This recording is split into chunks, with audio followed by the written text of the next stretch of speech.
All right, I'm just going to write down the players that I feel have the most to prove entering 2022. I'm not trying to brag or anything, but it can't be me because I literally just got a contract extension and I've been here since 2014. I've been a great left tackle for you guys for so long. So, I mean, it can't be Jake Matthews, right? The fans still think you're pretty disappointing, so I would say you have a lot to prove. I don't know why I come into the year expecting respect. What's going on, Falcons fans? Logan here. Welcome back to Res Up Rundown, and if you're new here, welcome. So, in this video, we're going to go over 5 Atlanta Falcons that have a lot to prove heading into the 2022 season, and I know we are in a rebuilding mode and basically every player has things to prove, but what are the 5 players to where you look at them and it's like, if they don't do good this year, I don't think their future in Atlanta is even going to be in 2023, that kind of deal. Well, these are the 5 players, and let's just get straight into it. So the first player, I was going to have him on the list, but I put him at number 1 instead of where I was going to put him at, like, I don't know, number 3 or number 4. Because after watching a video from one of my favorite YouTubers in That Franchise Guy, subscribe to him if you haven't, because his videos are, in my opinion, the best of any NFL content creator there is. He made an excellent video going over the whole entire Falcons team. And he was just kind of going over what he saw on film and a little statistics from every player on the team. And when he got to Marlin Davidson at number 1, he mentioned some things and I'm like, oh my gosh, like, I didn't even know he did that bad. In 2020, he had 156 snaps and only 4 pressures. And then last year, he had only 95 snaps and 0 pressures. And when I heard that, I'm like, oh my gosh, like, he did that bad. I didn't even know that. Like, I knew he was definitely a disappointing player, but I didn't know he was that terrible. So right off the bat, that tells you that he has a lot to prove. And this is only his 3rd year in the NFL. And another thing that I am just going to personally note here is that he also just can't seem to stay healthy.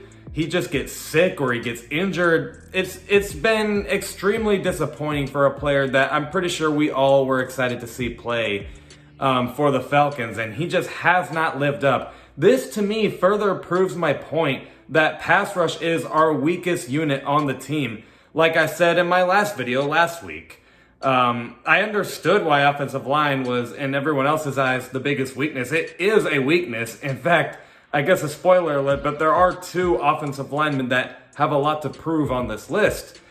But, I mean, I don't think that anyone right next to Grady Jarrett is any good.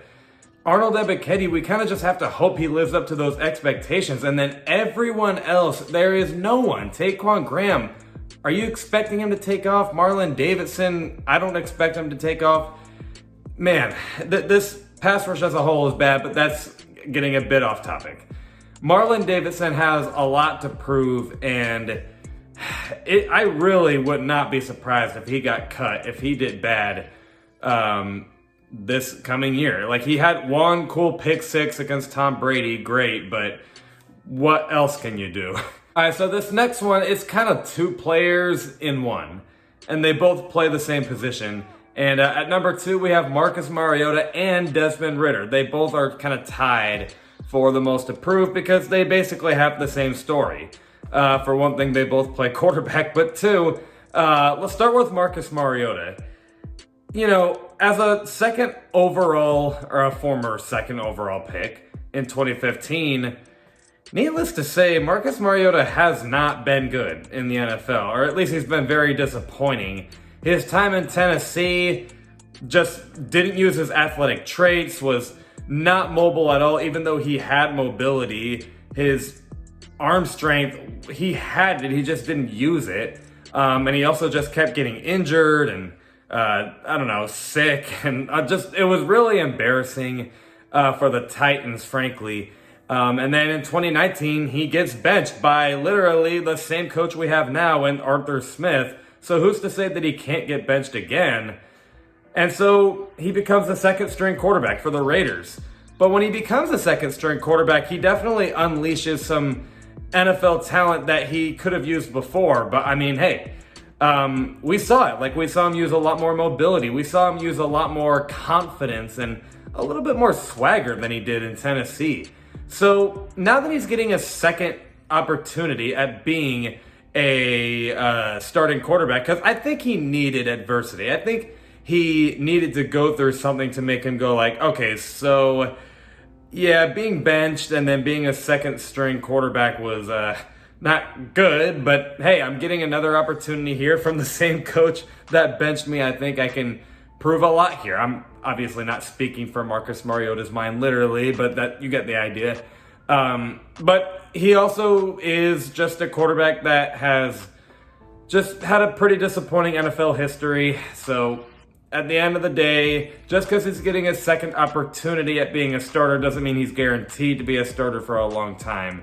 He just has, I don't know, he has a lot to prove. And then with Desmond Ridder, it's kind of the same story. He was only a third round draft pick.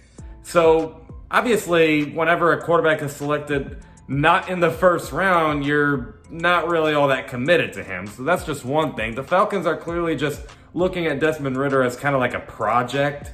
But two, he has athletic traits. I mean, he's mobile. He has a very strong arm, not the most accurate arm, but I mean, he has a strong arm, and I think he definitely does have that, dog mentality in him. Like, he is a leader, and I think Cincinnati loved playing for him. Hopefully Atlanta will love playing for him too, but it kind of just goes back to the third round draft pick thing where the team is just not that committed to him, and he has a lot to prove. So if Desmond Ridder doesn't do good in 2022, I honestly don't think it's all that shocking if the Falcons try to go for one of the quarterbacks in this upcoming draft class with like Bryce Young or CJ Stroud or something like that. I don't think they'll get Bryce Young. I don't think they'll be picking that early, but you get the idea. I just don't think it's all that big of a shock. If Desmond Ridder and Marcus Mariota don't do good this year, I don't think it's all that big of a shock that the Falcons will go for a quarterback. But I'm hoping that they do good. I hope this was an awesome draft pick or an awesome free agency signing. So the third player on this list is Jalen Mayfield. You probably expected him to be number one, frankly, because he really did do pretty bad in his rookie year, but there are some excuses I think you could make for why he did bad last year. For one thing, he was playing out of position. He played tackle in Michigan, and then he had to move to guard in the NFL, so that's always hard. And then he also was playing right next to other young developing offensive linemen, so it's not like he was the only one trying to learn here. And then, he had a first-year head coach to work with. It's not like the coach knew everything he was doing. And I don't know, bad rookie years happen. So I think there are legitimate excuses for Jalen Mayfield. And it seems like the team does believe in him because they didn't try to get a replacement that early in free agency or even in the draft. Like, yeah, sure, they got Justin Schaefer late in the draft, but that was like late in the draft. I don't think they're really committed to him. So I think they definitely believe in Jalen Mayfield. I do kind of wish they got at least some veteran help. Like, I wish they at least got a guard that could have coached him up. But I mean, he also is right next to Chris Lindstrom, who is a proven guard at this point, and he's young, so he could learn from him. I don't know. But at the end of the day, Jalen Mayfield does have to really improve. He really has to step up because his rookie year was bad to the point of, yeah, if he does bad in year two, I don't think this is going to be all that promising for him in the future. And I like Jalen Mayfield coming out. I think he will succeed. I even made a whole video going over why he will, but has a lot to prove. And then the next player is also another offensive lineman, Matt Hennessey. I also liked Matt Hennessey coming out of the draft. I thought he was a mauler in Temple, and I thought he was going to learn from Alex Mack and learn how to be a great center. And this was also in that Franchise Guys video going over the Falcons deep dive.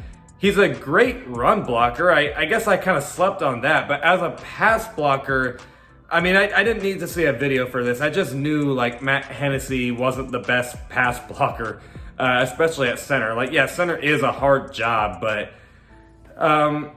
they picked up Drew Dahlman pretty early, and I was shocked because I was like, don't you have Matt Hennessey? But that probably means they maybe don't feel too great about Matt Hennessey. So as a very young center that I liked a lot, and I'll probably have him in my potential bounce back list video coming out later in the year. I like him a lot, and I think he will succeed. I think he will improve.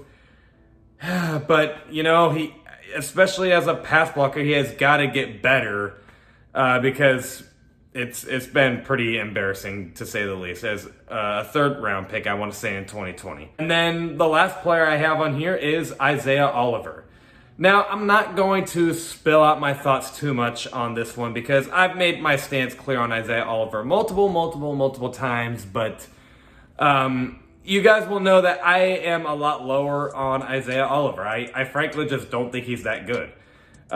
Everyone is hyping him up too much after what happened last year, and I'm trying to pump the brakes. I'm just thinking he didn't even play good for half a year last year. He played good for like, what, 4 games, something like that, and then he got injured. And how are we just supposed to expect him to be exactly how he was last year for only a span of like somewhere around 4 games, something like that, when his whole NFL history, he's been very bad, honestly. Like, he's been beat in coverage. He's been a physical corner, I guess, but that's it. Like, he just has been beat in coverage so many times, and he's only been good for like not even half a year. And he's also injury prone. He can't stay healthy.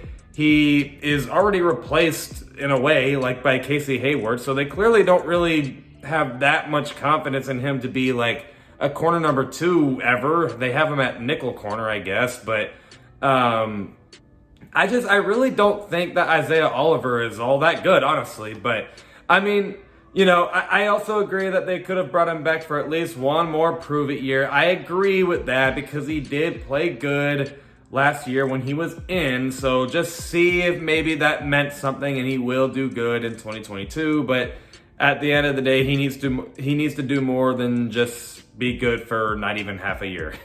But I'm not trying to shred any of these players, of course.